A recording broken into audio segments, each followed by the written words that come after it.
चलो ठीक है, कर लिया विश्वास। क्या अब दे देगा आपका भगवान मुझे भोजन? जरूर देगा, लेकिन विश्वास पूरा रखना चौधरी जी। मैं भी भक्त आदमी हूं और अब तो भगवान पर विश्वास रखकर ही परीक्षा लूंगा। लेकिन अगर आपके भगवान ने मुझे भोजन नहीं दिया तो आपको मेरा सेवक बनना पड़ेगा। ठीक है, मुझे मंजूर है।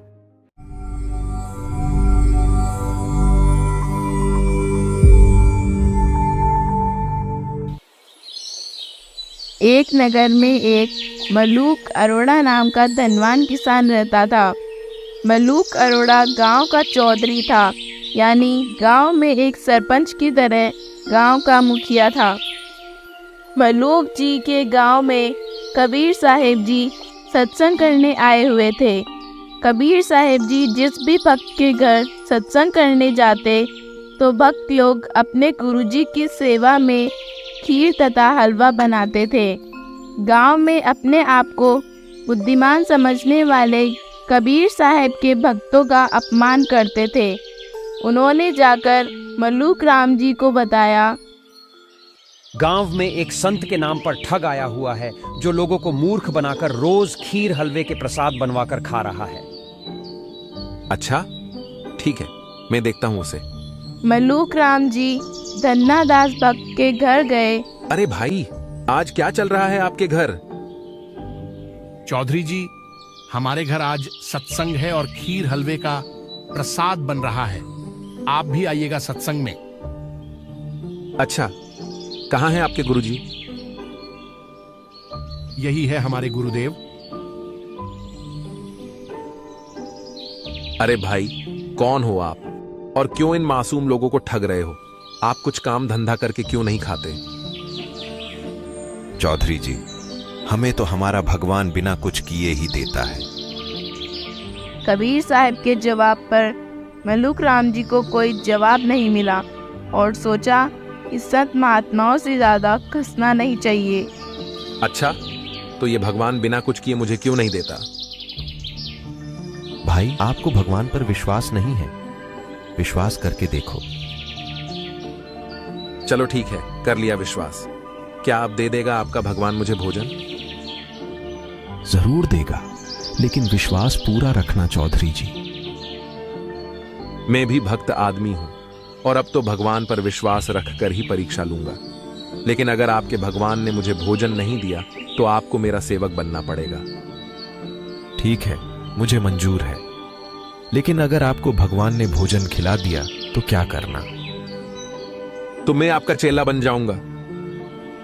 तब तो ठीक है, लेकिन आप अपने इस वादे को याद जरूर रखना।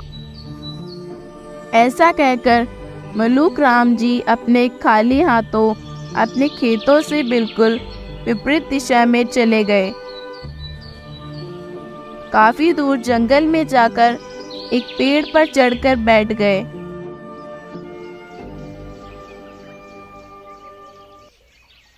अब देखता हूं कि कहां से मुझे भगवान भोजन कराता है। कुछ ही देर बाद उसी जंगल में बकरियां चराने वाले कुछ गडरिये आए। भाई, तुम लोग यही अपने लिए खीर बना लो, तब तक मैं बकरियां फेर लाता हूं और उन सबको भी बुला लाता हूं। ऐसा विचार कर उनमें से 2 जने उसी पेड़ के नीचे खीर बनाने लगे और बाकी के बकरियां लेकर कुछ दूर चले गए। खीर बनकर तैयार हो गई थी। उतने में कुछ डाकू उसी तरफ आ रहे थे। हे भगवान, ये तो डाकुओं जैसी आवाज है। गडरिये डर के मारे खीर को छोड़कर भाग गए। डाकुओं ने आकर देखा कि अच्छी खीर की खुशबू आ रही है। एक डाकू ने नजदीक आकर देखा, भाईजान, यहाँ तो खीर बन रही है। आ जाओ, लगा लेते हैं 2-2 हाथ। भूख भी लग रही है। भाई, भूख तो लग रही है, लेकिन कहीं ऐसा ना हो कि किसी ने चाल चल रखी हो और इसमें कुछ मिला दिया हो। पहले किसी पशु पक्षी को खिलाकर जांच कर लो। उन्होंने इधर उधर देखा। अरे वो बैठा ऊपर पेड़ पर, उतारो उसे। मलूक राम जी को पता नहीं था कि ये डाकू लोग हैं। उसे खिलाकर ही जांच लेते हैं, ऐसे तो ये बोलेगा क्यों? ओ भाई नीचे आ जा। नहीं भाई, मैं नीचे नहीं आऊंगा। नीचे आता है या गोली मारूं? मलूक राम जी एक झटके में नीचे आ गए। उन्होंने ढक्कन पर खीर डालकर कहा, चुपचाप इस खीर को खा ले। नहीं भाई, आज मैं इस खीर को नहीं खाऊंगा। डाकुओं को पक्का विश्वास हो गया कि इसने इस खीर में कुछ तो जरूर मिला रखा है। अच्छा, तो तू सरदार डाकू को मारना चाहता था।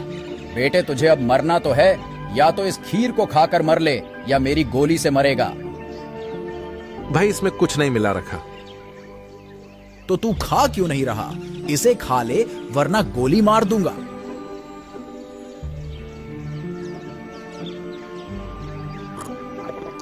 मलूक जी काफी डर गए थे। उन्होंने 2-3 बार डाल डालकर खीर खिला दी। बैठा रह कुछ देर यही, अभी पता चल जाएगा। मलूक राम जी मन ही मन कबीर साहब से प्रार्थना कर रहे थे। हे धन्ना दास के गुरुजी, आज मुझे बचा लीजिए भगवान। मैं आपका चेला बन जाऊंगा। मुझे माफ करो गुरुदेव, मैंने आपके साथ अच्छा व्यवहार नहीं किया। काफी देर बाद जब डाकुओं ने देखा कि इसे तो कुछ नहीं हुआ। भाई, मेरी तो एक संत जी से शर्त लगी थी, इसलिए नहीं खा रहा था। ये खीर बिल्कुल शुद्ध है। तू एक ऐसा आदमी है जिसे मैं जिंदा छोड़ रहा हूँ। भाग जा यहाँ से। मलूक राम जी ने पीछे मुड़कर भी नहीं देखा और अपनी पूरी गति से सीधा आकर कबीर साहब के पास पहुँचे। कबीर साहब सत्संग कर रहे थे।